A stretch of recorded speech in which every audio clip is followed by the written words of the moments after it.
I'm Sandesh Bartlett. And I'm Ashwini Vedakar. We begin with a look at the COVID-19 situation in the island. As of this week, the infected number of COVID-19 patients in Sri Lanka stands at 18,841, with the number of recoveries reaching 13,271, and the total number of deaths now stand at 73. Currently, Sri Lanka has over 77,000 people in self-quarantine across the country. A spokesperson for the police stated that these individuals are from 28,472 families, while adding that their movements are monitored by the Sri Lanka police and the health authorities. However, it was reported that several people have violated the quarantine order, and any movable and immovable property used by violators will be seized by the authorities in line with the Quarantine and Prevention of Disease Ordinance.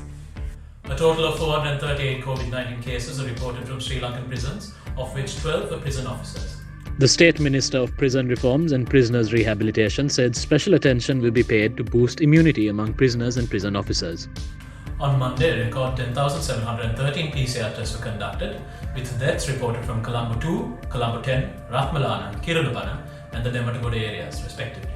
A special announcement to our viewers: should you need any assistance with regard to COVID-19 information and the quarantine process, dial 011 309 05 02 or 113. 011 309 05 02 or 113.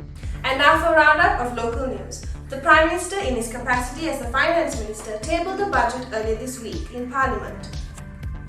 The Prime Minister presented the budget speech envisaging the new government's development priorities and policies aimed at reviving the economy, claiming that the budget designed for boosting local manufacturing and reducing import dependency, covering all sectors under a macroeconomic vision aimed at fulfilling the vistas of prosperity and splendor. The Janata Vimukti Peramuna criticised the budget, noting that it was totally aimed at borrowing, thereby placing a debt burden on the people. Meanwhile, the Samagi Janabalavegaya called the budget weak and uninspiring with totally unrealistic revenue figures. The estimated government revenue for 2021 is Rs 1,961 billion. Total government expenditure is budgeted at Rs 3,525 billion, leading to a deficit of Rs 1,564 billion.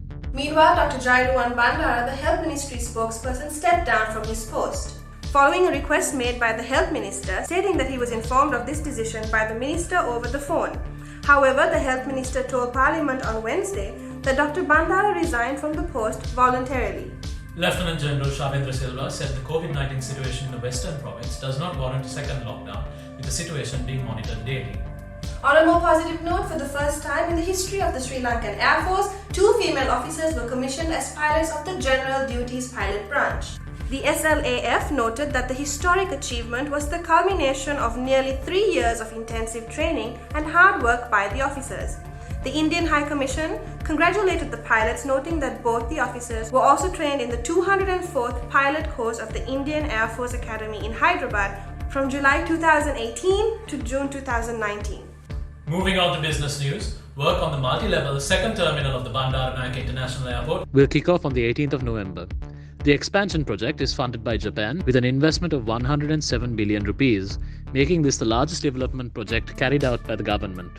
The project is expected to be completed within 3 years. Meanwhile, the Sri Lanka Ports Authority has assured operations at the port of Colombo would return to its usual level of efficiency, after facing severe labour shortage at key terminals of the ports, with several employees testing positive for COVID-19 and some employees being unable to report to work due to the related travel restrictions. The SLPA issued a statement noting that operations were gradually returning to normal. The second wave of COVID-19 in the island has stalled export earnings to a concerning degree.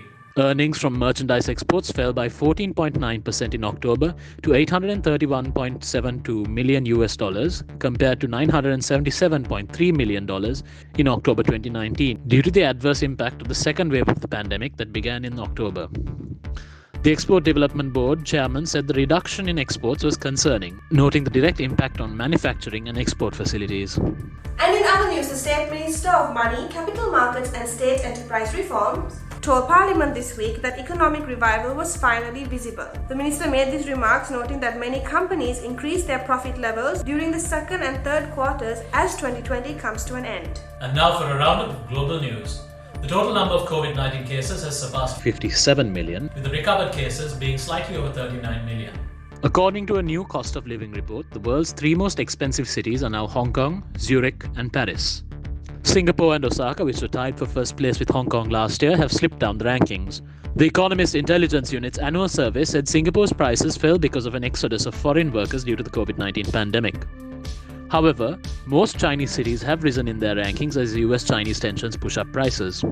After nearly 2 years of scrutiny, corporate upheaval, and a standoff with global regulators, Boeing is set to win approval on Wednesday from the US Federation Aviation Administration to fly its 737 MAX jet again after two fatal disasters.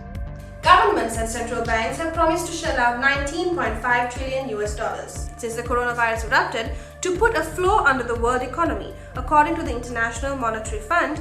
Yet, some countries need even more help to recover from the crisis, but they might not get it.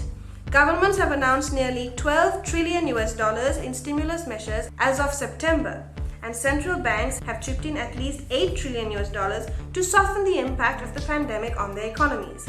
Yet despite the unprecedented scale and speed of the rescue, which cuts taxes, paid wages, granted loans to small businesses, and took interest rates to record lows, the global economy is suffering the worst recession since the Great Depression. Economic activity and employment in large parts of the world, including the United States and Europe, remain well below levels seen before the pandemic hit.